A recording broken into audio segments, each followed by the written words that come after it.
All right, let's dive into this. We've got some fascinating source material here. We do. It covers 5 really significant military leaders from Islamic history. Yeah, and according to this info, they left a huge mark. Absolutely. So this deep dive, it's not just going to be a list. No. We want to pull out the key insights, right? What the source actually tells us. The surprising stuff, the strategies, the real impact. Exactly. Tailored just for you, the listener, to get the essentials. Our mission, basically, is to unpack these sources together and figure out what made these leaders so remarkable, but importantly, based only on what this material says. Right. And looking at it, what strikes me immediately is the sheer span of time. Yeah, and geography, too. Totally. We're talking early Islam all the way to, the 19th century?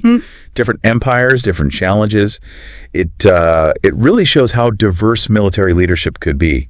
According to these accounts, anyway. Okay, so that brings us to the core question for this deep dive. Which is, as we go through this material, what exactly does the source pinpoint? What were the defining qualities, the actions, that made these 5 stand out? what made them remarkable in history based on this info? Right. Let's jump in with the first one. Okay. The material kicks off with Khalid ibn al-Walid, active early 7th century, 592 to 642 AD, roughly. That's the one. And the source gives him that legendary nickname right away, the Sword of Allah. Powerful imagery. It presents him as a key companion of the Prophet Muhammad. And crucial in those very early Islamic conquests. Absolutely instrumental, the source says. And what really jumps out from the source about Khalid is this focus, this intense focus on his military genius. Genius, okay. It calls it unmatched tactical genius.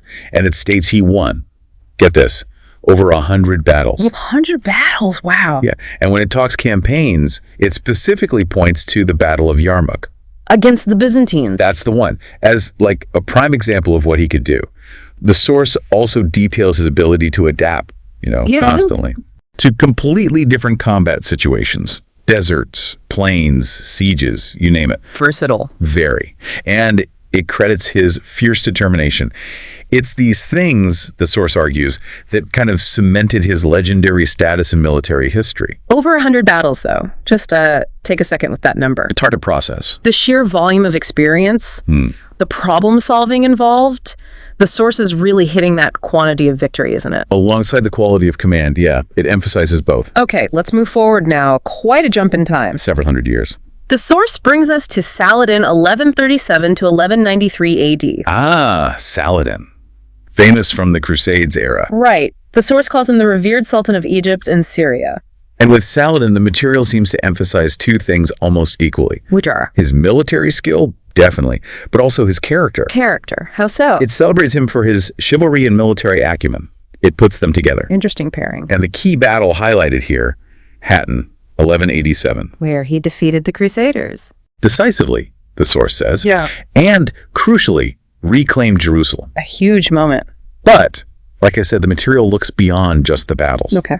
It stresses his wider impact, states his leadership was key in unifying Muslim factions. Across different regions. Yeah, and that he built this legacy of honor and respect that transcended religious boundaries. So his reputation for chivalry mattered. According to the source, yes.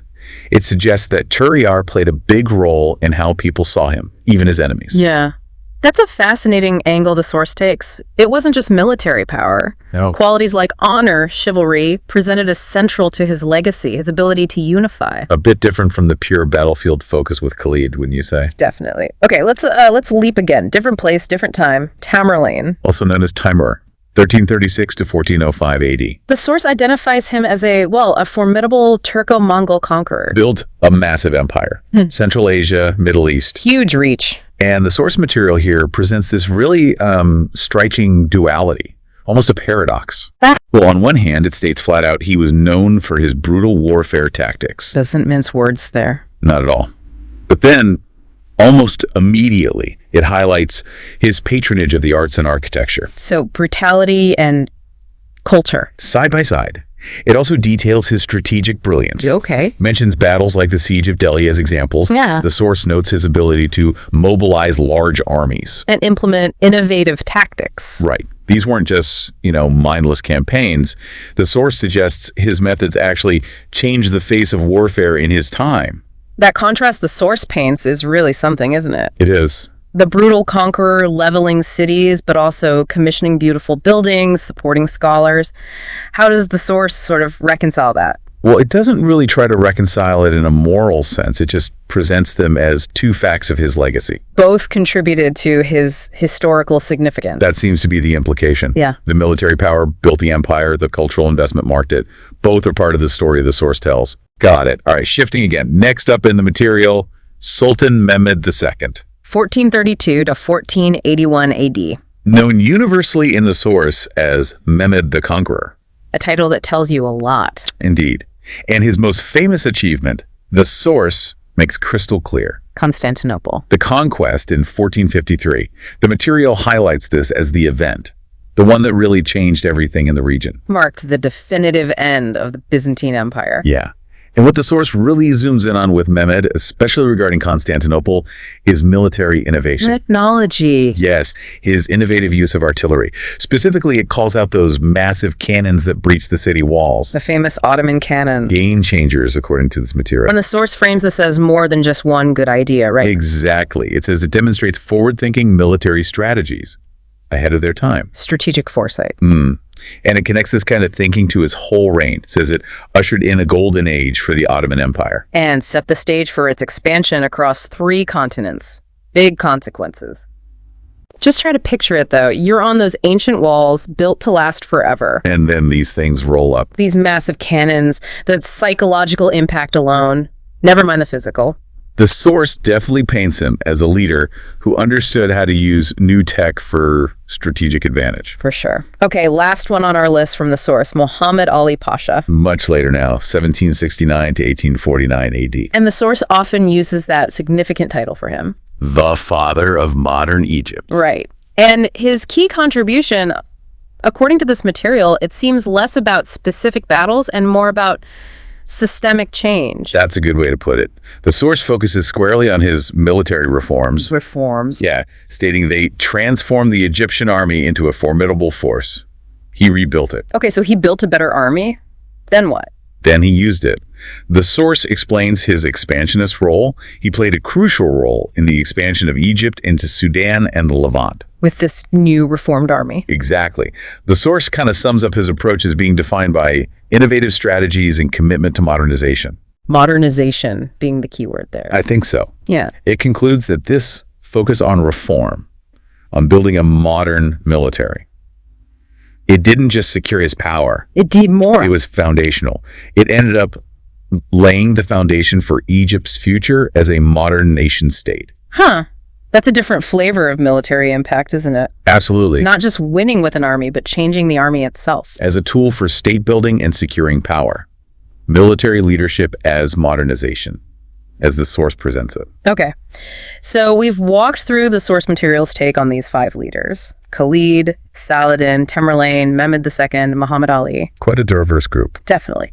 Now, let's try to connect the dots, following the source's thread. What overarching insights does it offer about military leadership across these different times? Well, based purely on this material, you see a whole spectrum. Yeah.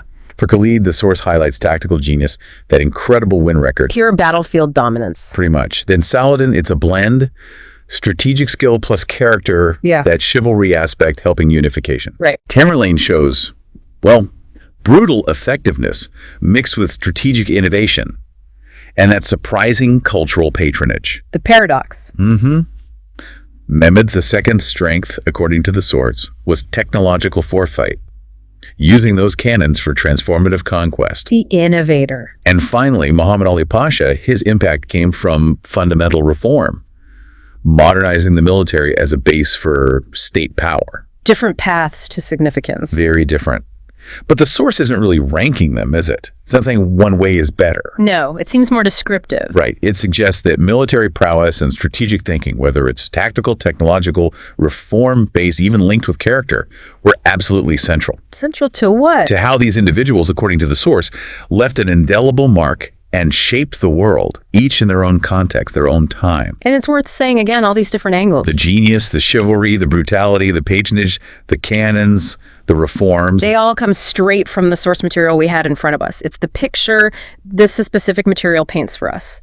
So we've wrapped up our deep dive into what the source material tells us about these 5 really fascinating military figures. We have. We looked at Khalid's legendary wrecker, Saladin's mix of victory and virtue, Tamerlane's complex legacy, Mehmed's game-changing conquest, and Muhammad Ali's modernizing drive.